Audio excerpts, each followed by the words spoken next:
Assalamualaikum warahmatullahi wabarakatuh. Izin memperkenalkan diri, nama saya Salpia Yuliza, saya dari kelas 6I. Di sini saya ingin memberikan opini dan pendapat saya terhadap materi bab 1 yang telah ditampaikan oleh pemateri di pertemuan sebelumnya. Di sini saya ingin menjelaskan sedikit tentang sosiolinguistik yang saya dapat pahami dari pemateri di pertemuan sebelumnya. Karena di Indonesia sendiri itu terdapat banyak sekali perbedaan bahasa dan budaya di setiap daerahnya. Dengan adanya perbedaan tersebut, kita perlu mempelajari makna dari sosiolinguistik itu sendiri. Karena sosiolinguistik itu sendiri adalah objek kajiannya bahasa dan masyarakat yang saling berhubungan dan berketerikatan. Dan juga bahasa dan budaya.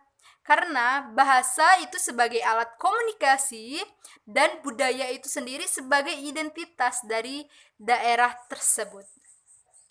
Kemudian, ketika kita mempelajari sosiolinguistik, kita mengetahui dan bisa menerapkannya di kehidupan sehari-hari dalam bermasyarakat.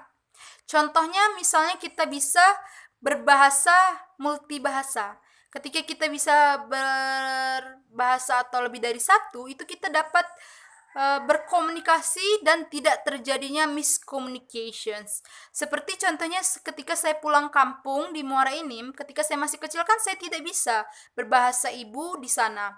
Jadi mereka tidak mengerti apa yang saya maksud dan saya tidak mengerti apa yang mereka maksud.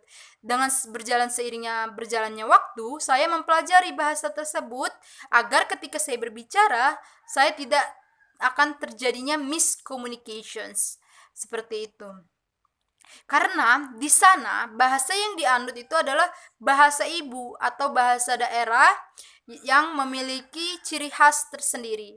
Nah, beda dengan kita di Lampung itu bahasa sehari-hari kita adalah bahasa Indonesia. Seperti di perkantoran, di sekolah, di pasar, di tempat-tempat yang formal maupun informal. Maka dari itu kita perlu mempelajari dan memahami peran-peran sosiolinguistik agar ketika kita berada di masyarakat kita memahami dan tidak menjudge satu sama lain. Hanya itu yang dapat saya sampaikan. Lebih dan kurangnya saya mohon maaf. Saya akhiri. Wassalamualaikum warahmatullahi wabarakatuh.